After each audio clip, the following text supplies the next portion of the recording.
You call Bernie's movement suck dem just because of the explicit statements and claims of its leaders. But by doing so, you've committed two problems. The first problem is a very obvious one.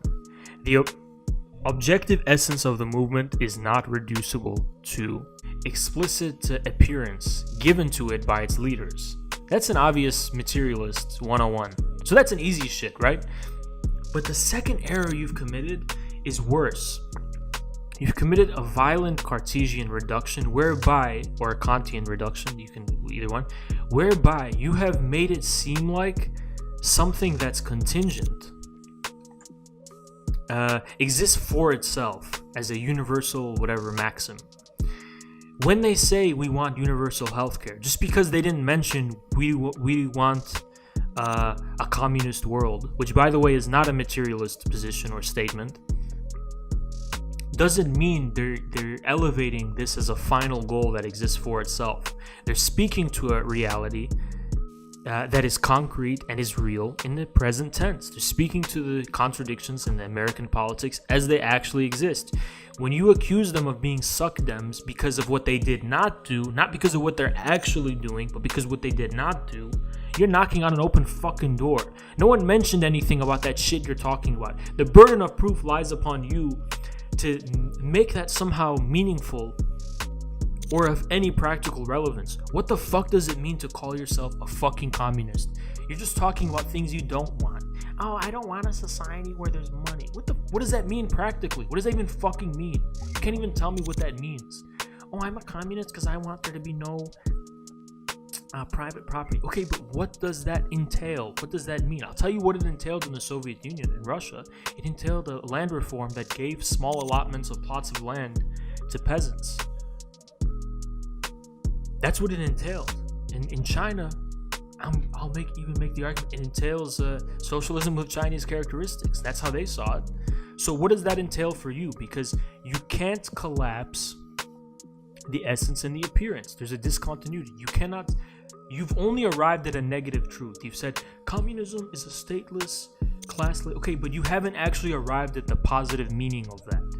You've mistaken the positive meaning for the negative one. You've mistaken the form for the positive meaning.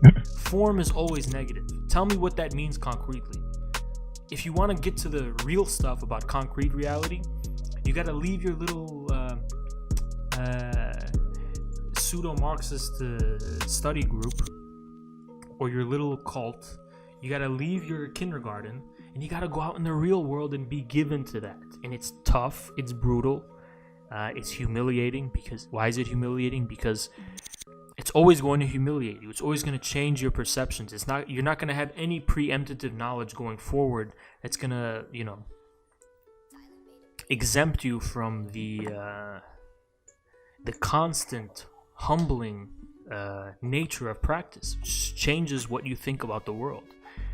You may know the world negatively and abstractly, doesn't mean you know it positively and concretely. It's so funny how so-called radical leftists will be like, well, look at what happened to Corbyn and Bernie, told you so. No one ever made the assumption you're saying. Nobody, and by the way, you didn't know anything. Oh yeah, all that exists deserves to perish. Will perish. So better if nothing came to be. If you hold that position, you'll always be right. No matter what fucking happens. We're all gonna die, man. We're all gonna die one day. So and the same is true for movements and states even. If you just hold that lazy position, you'll turn out to be right eventually. But you know what you won't accomplish? Getting anywhere. Oh. Didn't think about that, now did you? You only thought about this abstract, formal idea of being right. And you're not even right. Because you weren't... In order to be right, you have to prove it in a particular way. What do I mean by that? If you're betting on the stock market, you can't just say all stocks will eventually go down by 5%. You have to choose a specific stock at a specific time. You have to get it right like that. You didn't do that for Bernie or Corbyn. You just said it's all bullshit and everything went to shit eventually, but you didn't make a particular observation or analysis. Doing that requires work. And if you're able to make those types of analyses that are particular and actually concrete, you would be helping the movement. If you could prove once that you said something specific, we need this specific strategy, we need this specific tactic, and we will win without this, and it's something specific and concrete, and you're proven right, you would lead the Western left. Or if you're critiquing a specific tactic and you're saying this specific one is wrong, and there's a clear way in which it's proven that that was the wrong move, congratulations, you gained something called, in Grand Theft Auto terminology, street cred, right? You gain reputation, you gain the XP points. People will see that shit and they'll be like, wow, you were right. That's street cred, right? And I think there's kind of an irony to the the leftists who make this criticism too. Like they knew it was gonna go bad. Because the irony is that it's precisely because of these kinds of leftists that the Bernie and Corbyn movement failed. It's precisely because of these kind of radical leftists who are disconnected from objective reality and putting their own kind of special meaning upon any kind of social or political movement instead of embracing it for what it is and really embracing really taking the mantle of the people's will. It's precisely because of these guys of leftists that the Bernie and the Corbyn movement got bogged down. It's because Bernie and Corbyn were trying to almost appeal to these sort of woke leftists who were giving these impossible cultural demands that got increasingly more and more ridiculous. By the end of it, Corbyn was saying he was going to make animal rights reforms and whatnot that had nothing to do with the original core of his movement.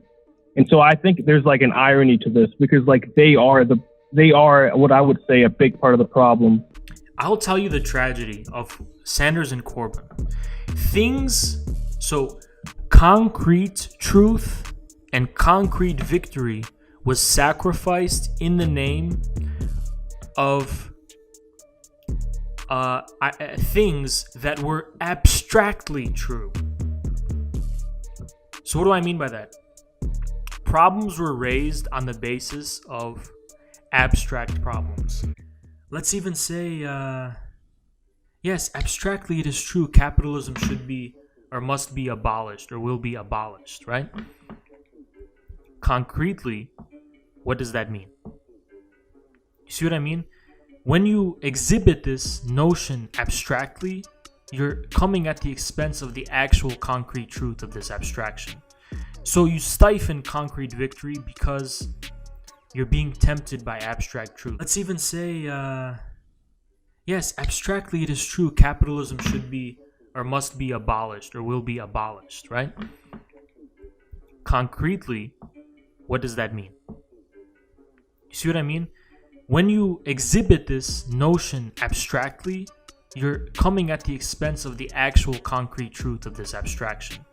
So you stifle concrete victory because you're being tempted by abstract truths. Technically, the U.S. is founded upon cis heteropatriarchal exposition of native land and slavery and white supremacy. Yes, that's all true. So Bernie and his movement was tempted by this truth, this abstract truth,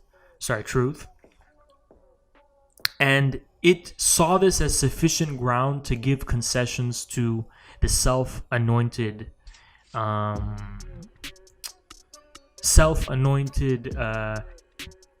disciples of this truth, the ones who considered themselves to have the solution to this problem. So we're gonna have more lip service. We're gonna have more woke language and shit. All you did was alienate the population, though. See what I mean? Whereas in actual fact, to concretely relate to this reality of native genocide and then slavery and all this kind of stuff, entailed fidelity to the concrete needs of the movement, which means putting a fucking muzzle on the meaningless pseudo-radical language, so you don't just right off the bat antagonize 90% of fucking people.